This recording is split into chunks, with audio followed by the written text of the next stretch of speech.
Hola, ¿qué tal? Espero estén teniendo un excelente día. Les habla Mauricio de la Cruz de la Facultad de Estudios Superiores Aragón. El día de hoy hablaremos del tema de análisis de varianza de un factor de la materia de estadística aplicada. Comenzando. Primero que nada, vamos a definir lo que es el análisis de varianza de un factor. Principalmente, o su propósito del análisis de varianza de un factor ANOVA, es un método que nos sirve para poder comparar tres o más poblaciones independientes mediante el análisis de varianzas muestrales. Este tema se le atribuye al estadístico Ronald Eimer Fisher, quien desarrolló técnicas especializadas para poder dar con este método.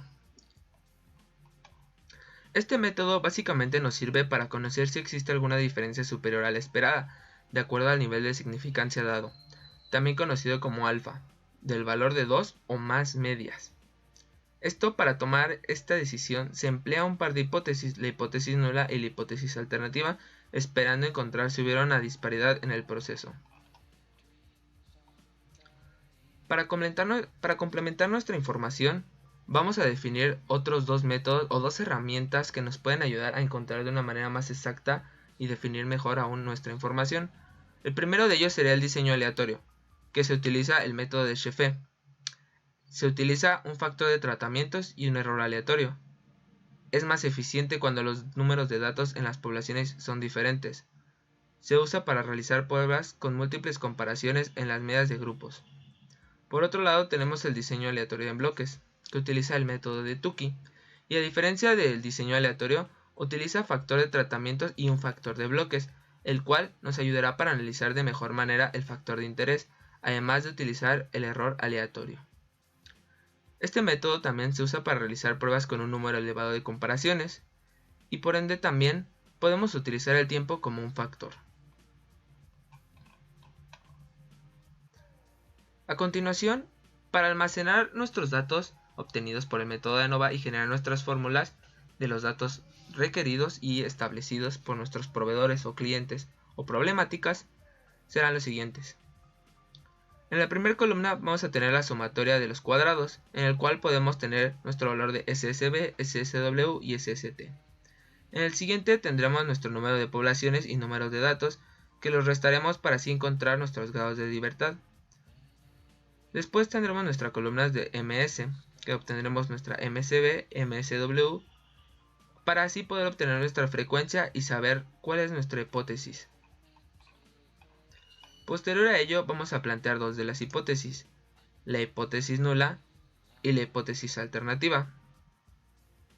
Nuestra hipótesis nula nos va a decir que todas las medias van a ser iguales, por ende no existe evidencia suficiente para rechazar la hipótesis nula, por lo cual la hipótesis nula va a ser mayor a la frecuencia. Por otro lado tenemos a la hipótesis alternativa, que nos dice que existe evidencia suficiente para rechazar la hipótesis nula, por ende nuestra frecuencia va a ser mayor a nuestra hipótesis nula. Ahora bien, nos encargamos de diseñar un diagrama de flujo para explicar de mejor manera o cómo funciona este proceso.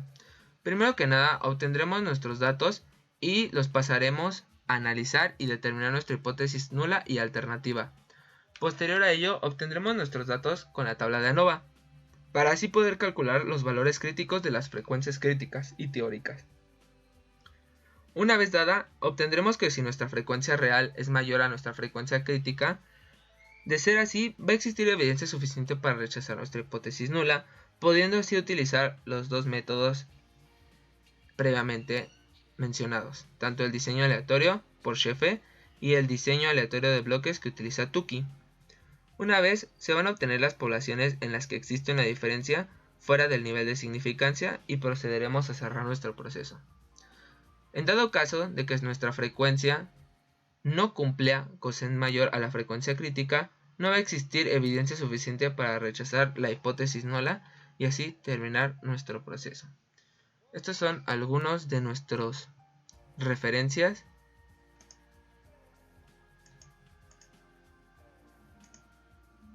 Y bien, continuando, vamos a plantear dos problemáticas.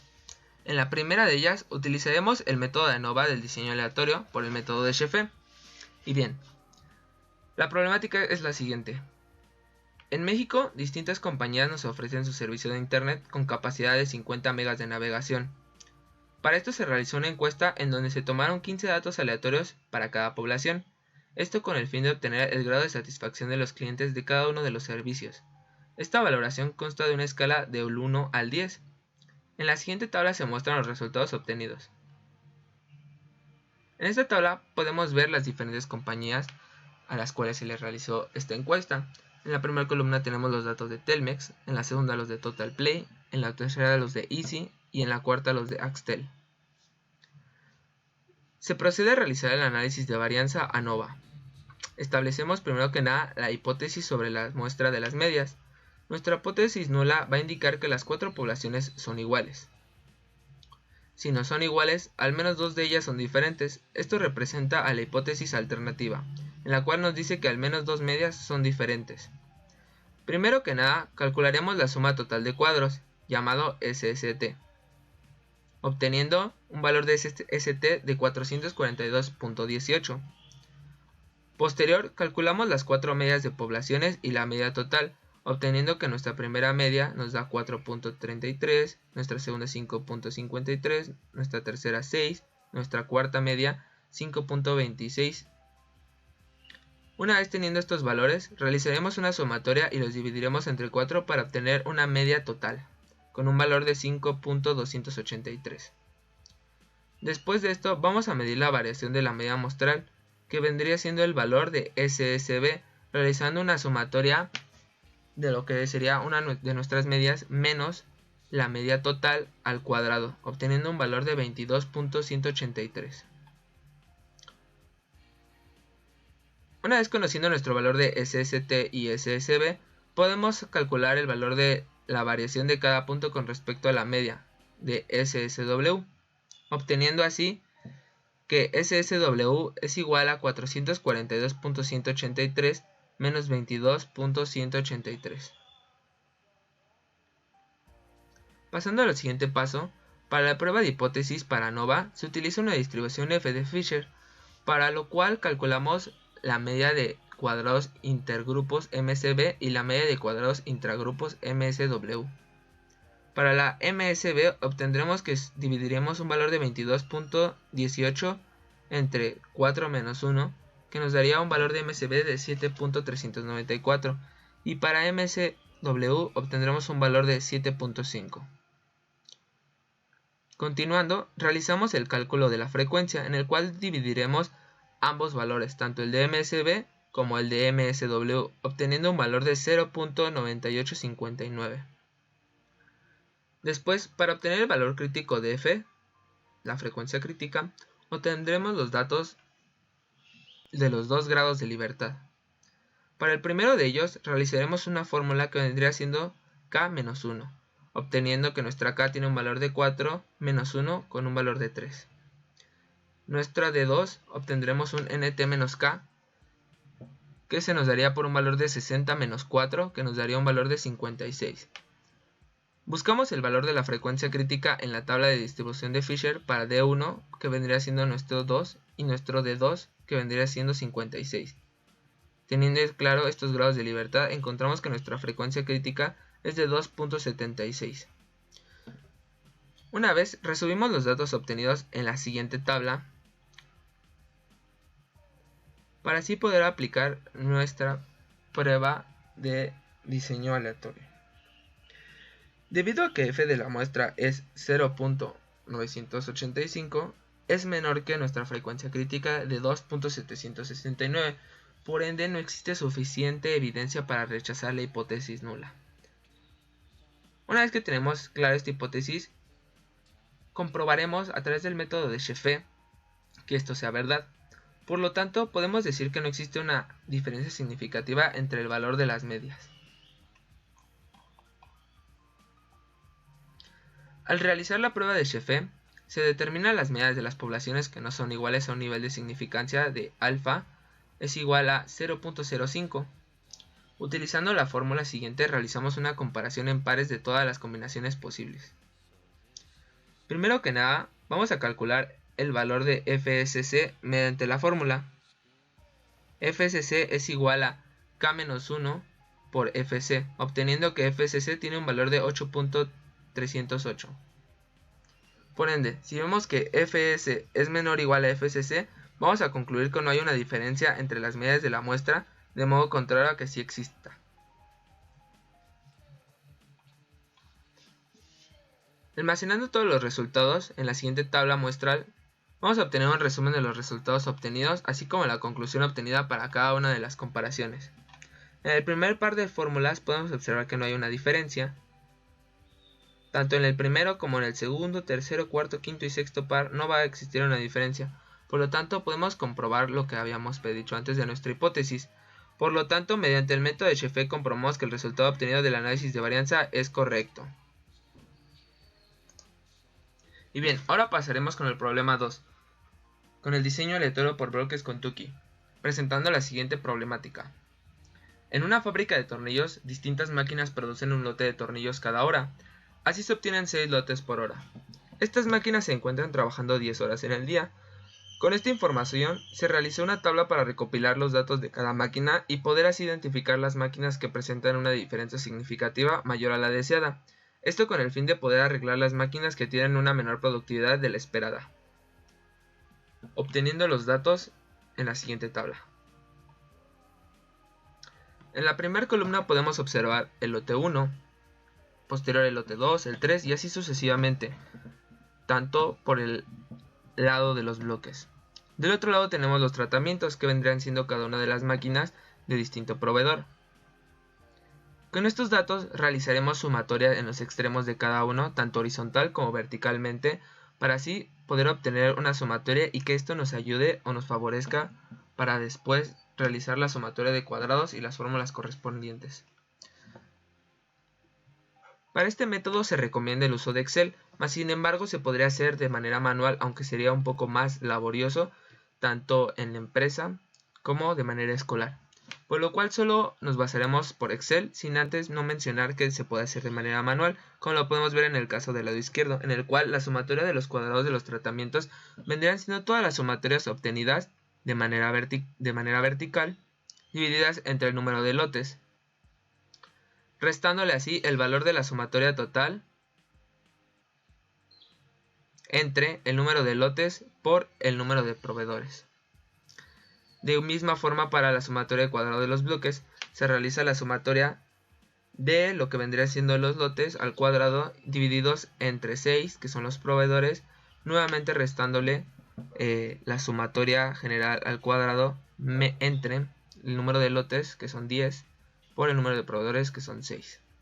Como bien lo mencionábamos, recomendamos el uso de un software como lo es Microsoft Excel para poder desarrollar de una manera más rápida y eficiente cada uno de estos procesos. Por lo cual en Excel nos seleccionaremos nuestros datos dirigiéndonos al apartado de datos en análisis de datos, seleccionando análisis de varianza de 2 factores con una sola muestra por grupo, obteniendo así el análisis de varianza como se muestra en la siguiente figura. Una vez que tenemos el análisis de varianza, podemos observar que nos dan la sumatoria de cuadrados dada que bien tenemos arriba. Estos resultados son los mismos que las fórmulas que tenemos arriba. Añadiendo a esto tenemos los grados de libertad, tenemos el promedio de los cuadrados tanto de tratamientos por bloques y errores, tenemos las frecuencias, las probabilidades y el valor crítico para F. Tenemos dos Fs, el primero de ellos va a ser nuestra F real, que es nuestra 4.65 y nuestro valor crítico para F. De aquí podemos concluir y deducir dos cosas. La primera de ellas es que con el análisis de datos de varianza podemos observar que nuestro valor de la probabilidad es de 0.01 y es mucho menor que nuestra significancia de 0.05, por lo cual existe evidencia suficiente para rechazar la hipótesis nula tanto del promedio, que es menor a la significancia, y por otro lado, como en una fórmula que ya se les había comentado, que si nuestra frecuencia es mayor a nuestra frecuencia crítica, por ende se va a rechazar la hipótesis nula. A partir de este resultado podemos comparar las medidas por medio de la prueba de Tukey. Para esto utilizaremos el valor de F real que se obtendrá por medio de los grados de libertad.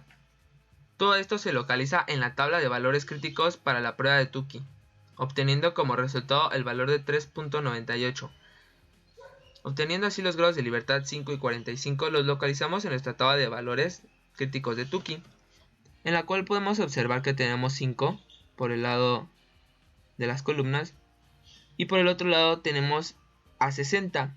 Se preguntarán por qué no está el 45. En este caso, 45 es mayor a 60, por lo cual no podemos utilizar el valor que aparece aquí de 40, por más cercano que esté, sino que tenemos que utilizar el siguiente. Así fuera 41, tenemos que utilizar el valor de 60, ya que se utiliza siempre el siguiente. Verificamos que se encuentra en el nivel de significancia dado de 0.5 y este valor nos da un 3.98. Este valor va a representar nuestro multiplicador para así poder obtener una diferencia significativa honesta, que posteriormente lo mencionaremos. Enseguida, una vez localizando el multiplicador en la tabla, localizaremos el cuadrado de error medio con la siguiente fórmula, en el cual tendremos nuestra sumatoria de cuadrados y lo dividiremos entre nuestro máximo de grados de libertad, así obteniendo un valor de 14.41. Todos estos datos los almacenaremos en la siguiente tabla para así poder obtener nuestro valor de nuestra diferencia honestamente significativa, multiplicando el valor del multiplicador 3.98 por la raíz de 14.411, que vendría siendo nuestro error, dividiéndolo entre nuestro número de datos de máquinas, que es nuestros tratamientos o factor de interés. Posterior a esto, vamos a tener la diferencia honestamente significativa, la cual se realiza la comparación de cada una de las medias, esto para poder observar que el tratamiento se encuentra la media diferente, y esta a su vez debe cumplir con la condición de que sea mayor que el valor de HSD, que vendría siendo la diferencia honestamente significativa. Por ende, si el valor del proveedor es mucho mayor al HSD, en este caso vamos a obtener la diferencia de tabla. Realizamos la comparación entre cada una de las máquinas, como se muestra en la tabla 1, 2, 1, 3 y así sucesivamente.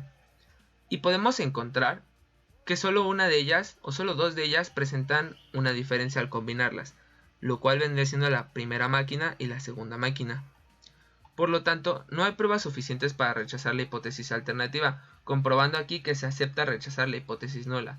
De esta forma, se tienen que arreglar estas máquinas para que sean aún más productivas. Y bien, esas serían las dos problemáticas del análisis de varianza de factor. Ya para concluir, nos hemos tomado la tarea de realizar una conclusión general sobre este método, la aplicación en parte de muchas industrias, y podemos decir que el método ANOVA nos sirve como una herramienta que mediante el análisis matemático y estadístico de un experimento nos arrojará datos subjetivos que nos ayudarán con problemas que requerirán tomar decisiones. Además de que nos permite comparar 3 o más muestras para poder así evaluar cada una de estas y saber si los resultados cumplen con los requerimientos establecidos por la hipótesis. Este método tiene distintas aplicaciones en la industria, por lo que podemos aplicar esta técnica en sectores industriales, económicos e incluso psicológicos, básicamente en muchos ámbitos. Daremos algunos ejemplos de problemáticas donde se podría llegar a suscitar este método. Por ejemplo, en un grupo de pacientes psiquiátricos que se encuentran en 3 diferentes terapias, un asesoramiento, medicamento y deporte. Aquí podemos aplicar el método para saber cuál de las 3 terapias fue aún más efectiva y darle una resolución al paciente. Como bien lo mencionábamos, este método puede estar involucrado en muchos ámbitos sociales y no tanto solamente en la industria. También podría ser que los estudiantes de diferentes escuelas realizan el examen de admisión y queremos ver si una universidad supera a la otra en cuanto a puntuación. Básicamente, como bien lo mencionábamos, que fueran sociales, también pueden ser escolares y educativos. El método ANOVA nos facilita la síntesis de datos que podremos llegar a tener de todos los datos generales para poder así encontrar una solución efectiva ante cualquier problemática. Y bien, ya para terminar, les dejamos las referencias abajo para que puedan ir directamente hacia los links donde sacamos toda esta información, o si requieren una investigación más especializada. Les reitero, mi nombre es Mauricio de la Cruz de la Facultad de Estudios Superiores de Aragón. Que tengan un excelente día, nos vemos en la próxima. No olviden compartir el video y dar like para que muchas personas puedan ver este método que lo requieran a nivel escolar. Gracias por su atención.